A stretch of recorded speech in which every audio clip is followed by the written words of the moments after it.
here's the game. Yes. So this is the home map from the Argentinian team. And their map is Arena. Okay, so we have Madrid here, playing for Arg, as the Turks, and he's a flank. Then who else do we have? Keeper, as the other flank, he's playing as Mongols. Let me adjust this a little bit, like this. And in the pocket position we have Torena, who is playing as Mayans. That's a very good civilization to be a pocket. Alright, so for kLu we have Sancho as Spanish pocket. We have Cute as Goth, and there is Yoshiki as of Mayan flank. I'm gonna quickly disable the fog of war and take a look at their maps. Yoshiki has a very small map here, like it's not much room to build. It's basically one wall here in the front, but he has back gold, so that's good. His other golds are really close to his base as well, so if he manages to defend maybe this point here and the center a little bit, then he should be fine. Cute has a really big space here to build towards the back as well. Gold in the back. This gold is in the back too, so that's nice. Deer's outside. Let's check the deer here. It is outside, but rather close. Okay. Sancho has gold in the back. It reaches the forest. Oh well. Okay, you can hear me, that's fine. We bring the chat back, and here we are.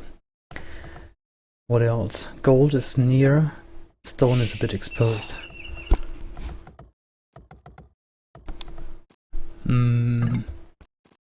What else can we do? Okay, Madrid just said something, I'm gonna mention that later. Let's take a look at his map. Very big space here, lots of room. Good gold, it's not very much to the front. His stone is a bit closer to the wall and to the front. But anyway, his real front is here and there's really nothing he has to protect. Okay, the gold here is in a nice spot too. The size is average, I'd say. It's nice that the wall actually reaches the forest here, so they are really well protected, blue and red. Let's take a look at orange. Space is okay. Gold is really nice here. You can place town centers there. It's easy to protect. Stone in the back. What else? Where?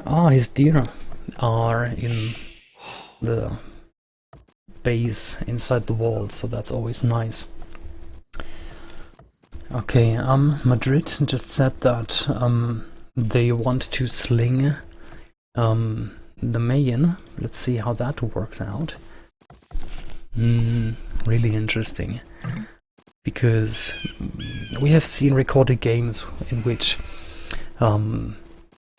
Chris was playing, and I think he had 190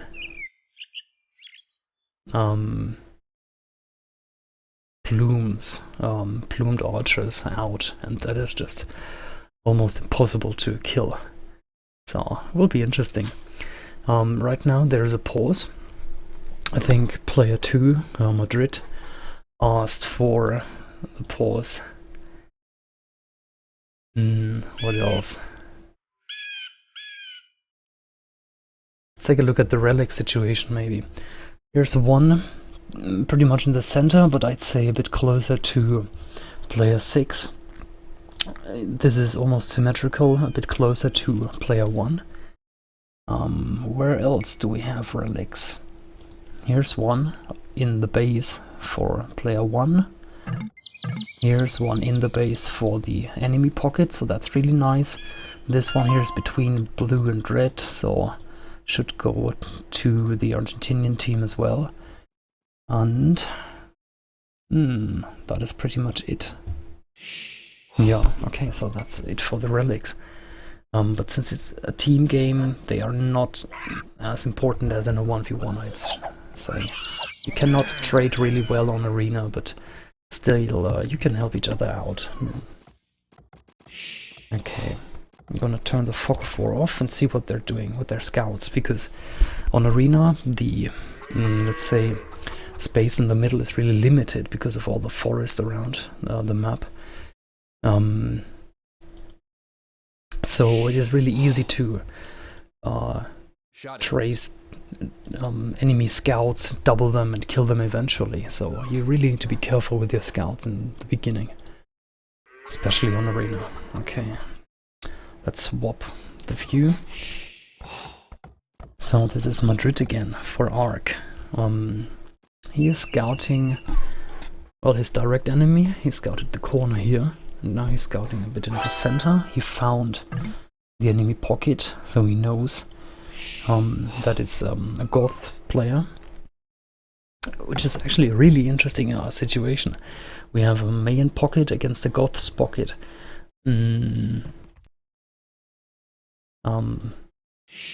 Mayans don't get champions, so it won't be easy to stop, let's say, Huskarls, for example. Kind of interesting. I really hope this game lasts a bit longer and we'll see how they can make use of their civilizations in Imperial. Okay, yeah. Who else? We have the Mongol here, who gets a good line of sight, of course, for his team as well. He scouted his direct enemy, saw this gold here. I guess he knows that this will be important. If he can cut his enemy of this gold, then yeah, that's a real advantage. But apart from that, he's not scouting the center or anything. He scouted the pocket a bit. Okay, yeah. The Mayan scouted the center a little bit, saw the two relics.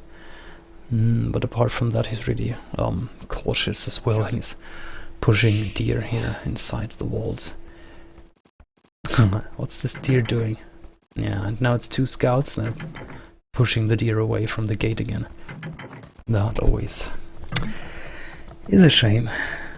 Oh well. Pushing deer, we've all had it. Now it's in. Hallelujah. Yeah, I think he got it now. From now on it should be easier.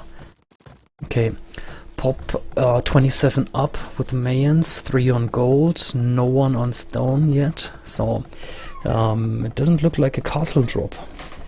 Maybe the other players are going to sling him stone, not really sure. Ah, come on.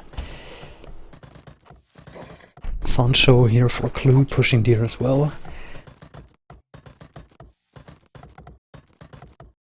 3 on gold, a Spanish, 3 on stone, so I think we will see an early castle here and conquistadors, which is, yeah, always a good thing to do as a Spanish player on Arena. Let's see what the Gold's pocket is doing. Yeah, looks like a strong boom here. He's sending 3 villagers on stone now, which is, yeah, a bit late. It won't be an immediate castle when he reaches Castle 8. But, yeah, maybe he's just going for extra town centers.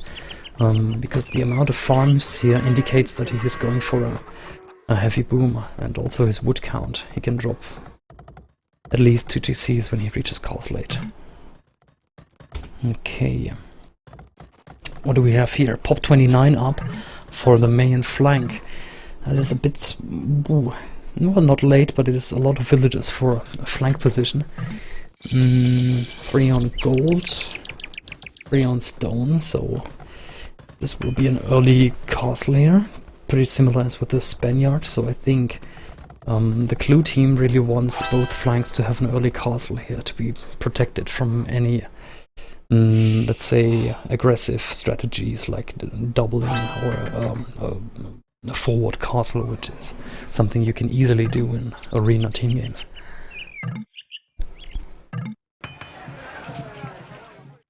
Okay, yeah, what else?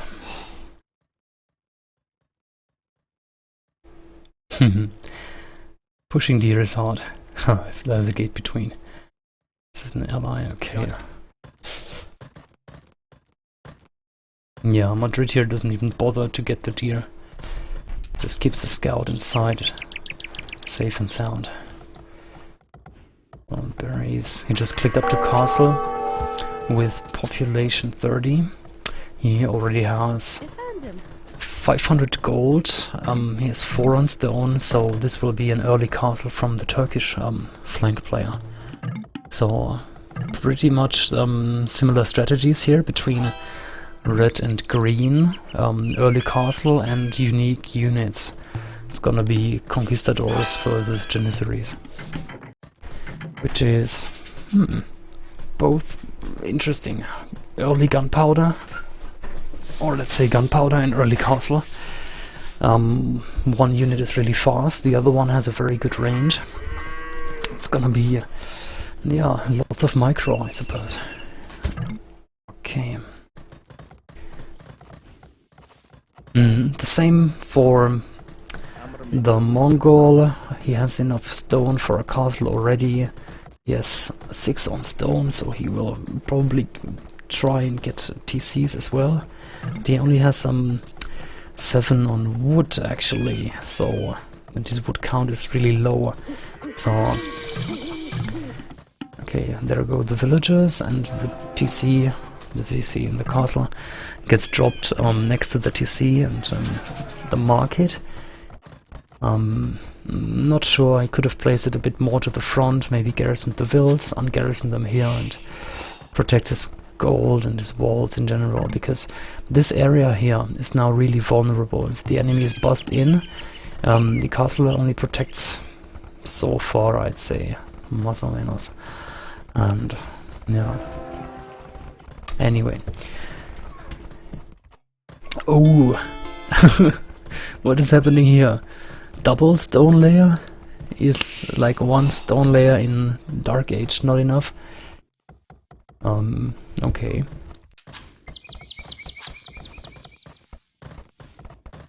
Population 32.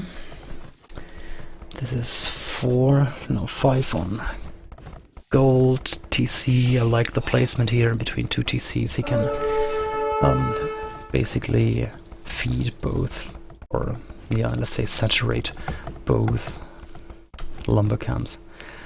Some scout harassment here. Player 5's Eagle Warrior harassing Blue's Eagle Warrior. And I think it's going to die eventually, only 8 HP left.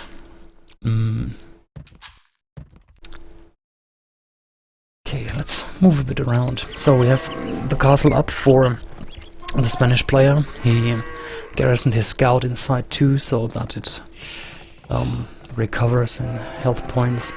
There's a good TC between gold, stone and wood. Brilliant placement.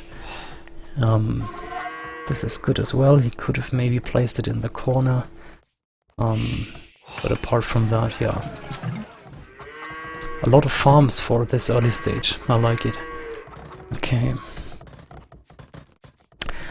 Many farms for the Goth player. We've mentioned that already. It really looks like a heavy boom. Yeah, he's using the stone for town centers. His stone count indicates that. Like he has 1, 2. Yeah, that's 3 extra town centers already. Okay. And yeah, if you are going for a heavy boom for town centers, you need a lot of houses. Okay, there's a flare. Let's see what's happening there. Okay, there's the castle from Madrid for Arg. It protects the stone, it more or less protects the gold here. Good castle placement, definitely. But it's pretty much the same as with green. and the Spanish player. So pretty symmetrical situation, but now he's going for something funny. He has 2 petards. He's going to bust through the walls and try to do some damage. There's a town center coming up here though. Yep, it's finished. So these villagers can actually find shelter in this town center.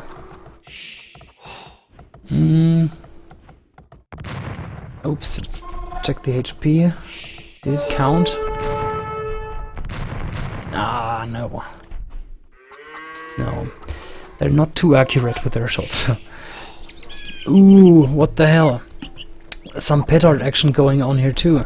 This is 6 Mangudai against 4 plumes, 5 plumes now. And the gate is down for player 5. Let's check the upgrades. No upgrades on the plumes, +1 for the Mongol. That was not worth it.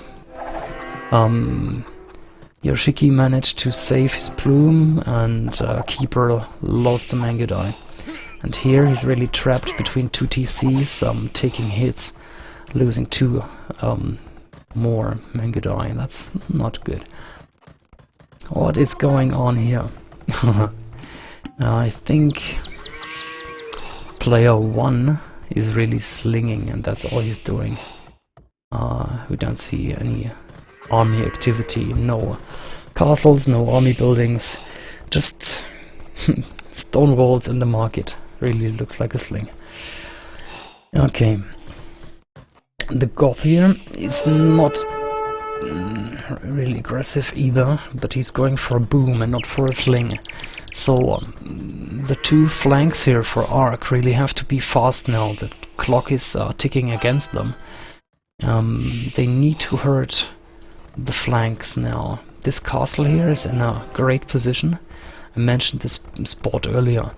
It protects the 2 goals, and there is more or less a choke point here between the forest and the castle, so every time Orange wants to enter the enemy base, he will take a few hits from the castle and, well, the plumes.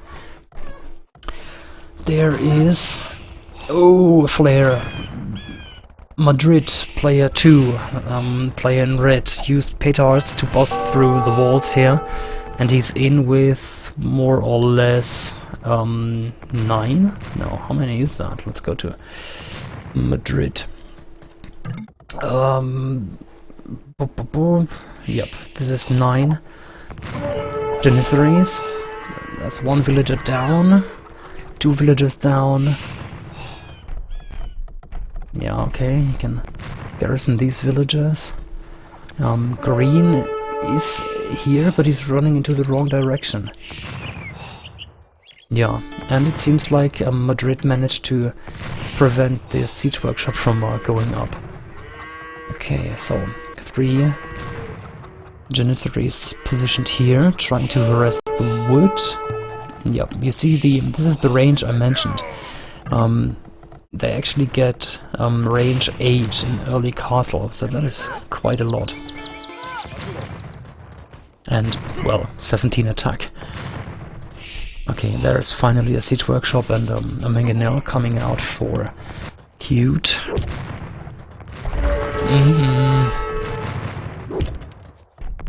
Oh boy, oh boy. And some petard action here, actually, against player 1, who is completely defenseless now. It is only 3 Conquistadors busting in, but if you have nothing to protect, then even 3 Conquistadors pose a problem. And there is 3 more coming. Ouch. So both pockets are under pressure, but I think that these Janissaries here won't do... well, actually they are still doing damage. But here player 1 is completely defenseless. No castle, no siege workshop, no help from his flanks, nothing. That's 2 dead villagers already. 3, 4 dead villagers. I wonder why he didn't follow them here. Maybe he didn't look. But he could have killed those easily. They're really trapped here. Okay, 2 Janistries down. The one is fleeing. 3 left here on full HP. Shooting at the house. Oh, now he's shooting at villagers again. 1 down. And 2nd villager down.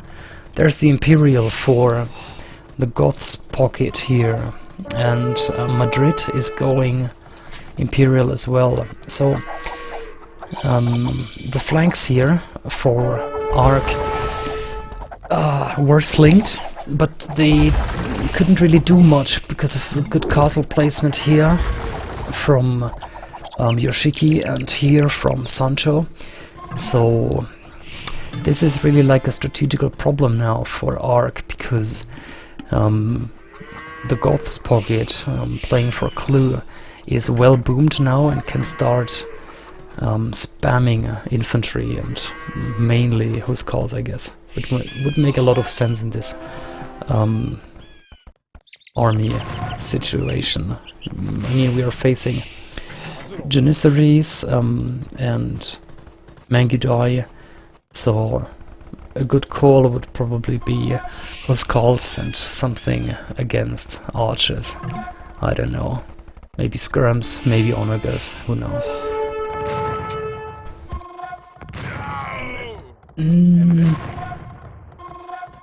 What's the Spanish player doing? He's going for a boom now. He really used the time. He was just harassing here a little bit, didn't force this push. Now he built a lot of stables, and I think there will be knights or cavaliers hiding in there. So we are talking about Sancho. Let's quickly check. Yes, it is knights. He just reached Imperial, and I think we're gonna see... Yep, there's the cavalier upgrade. Siege workshops coming up.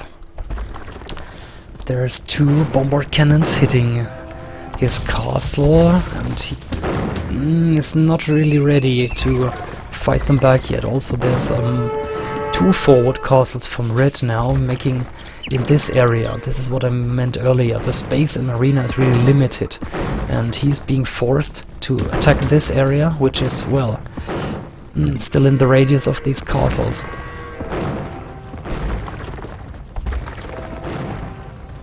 Okay, castle is down. Yeah, it's 4 bombard cannons now. Player 5 is still fine. Keeper can't really do much here, sitting there with an 8 Mangudai and a few Mangonels. Trying to catch up in eco, but Mongols against Mayans, it's almost impossible to keep up eco-wise. So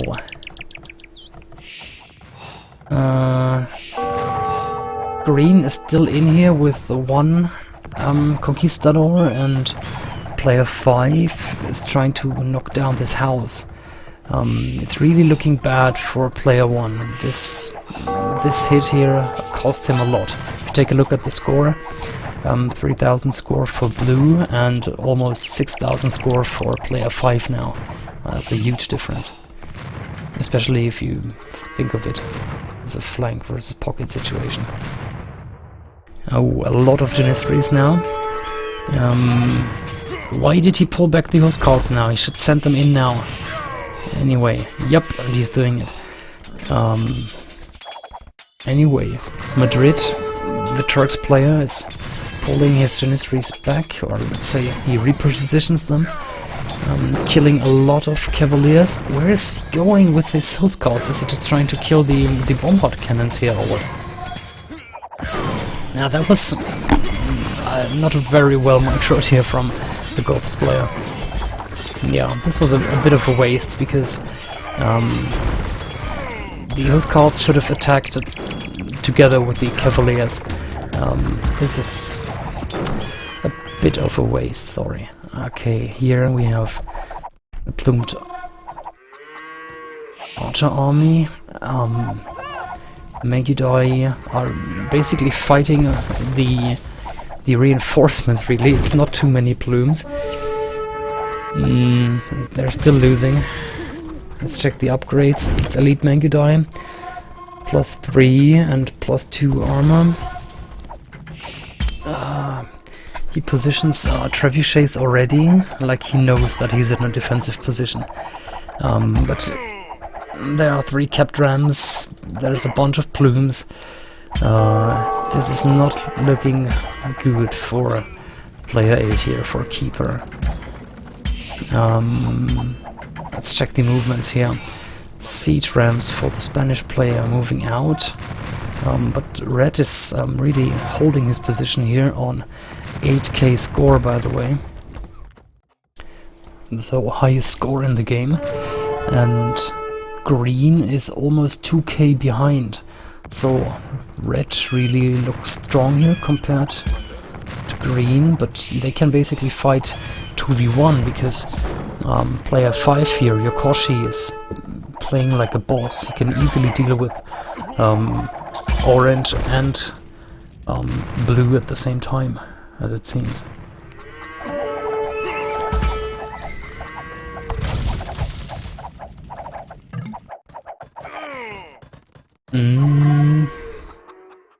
There's still this one conquistador here running in circles and keeping him off from gold and stone. It's ridiculous, really. He moved his eco here towards the safe zone I mentioned in the beginning. There's stone, but he has only 1 on gold. Okay. Yeah, so this has turned into a 2v1 now. Green and purple fighting red. So it's Huskarls and Cavaliers against the Turkish army, consisting of camels and janissaries. He does not have the last armor upgrade yet. He should really get that. It's crucial for Turks. Castle going down here. It's a lot of siege rams. The Goth also brought bombard cannons, and bombard cannons actually do great against janissaries.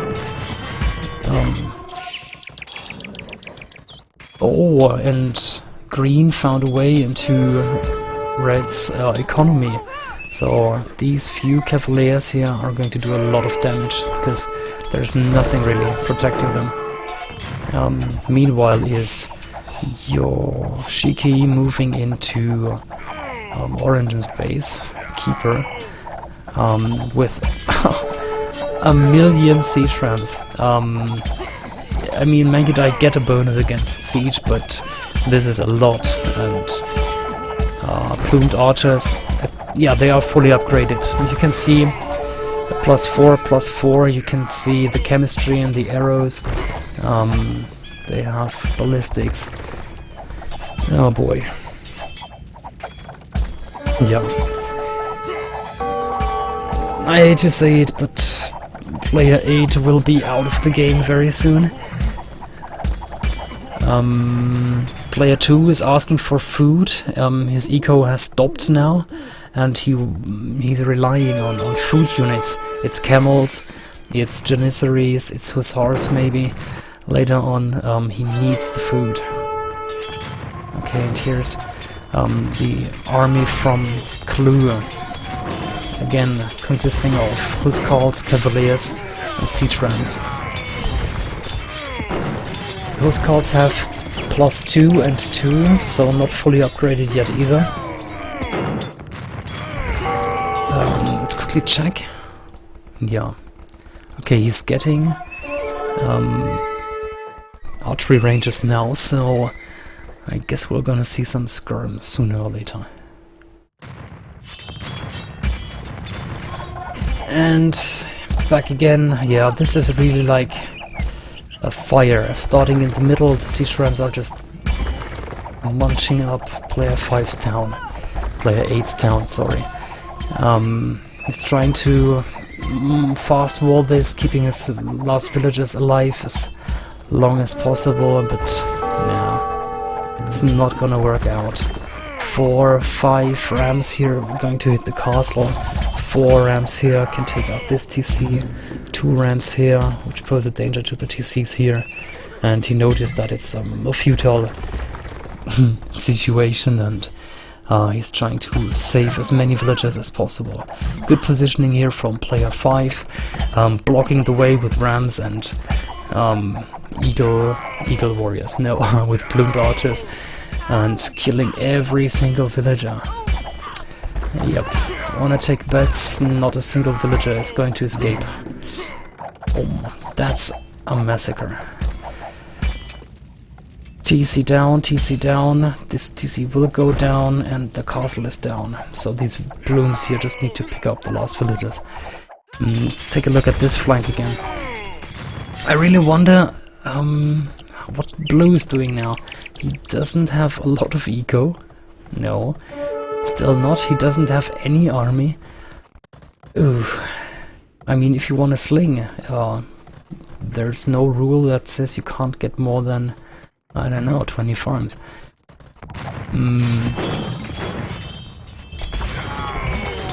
Yeah, there's the GG from Madrid and from the other Argentinian players. Yeah, I would agree. Player 8 and 1 were out of the game already. For the other flank it was a 2v1 situation now. For Red he played a great game, but you cannot hold 2v1 when both players are well and fully boomed actually. Okay, I'm not gonna waste time now. There's a 5 minutes delay. Let's quickly GB.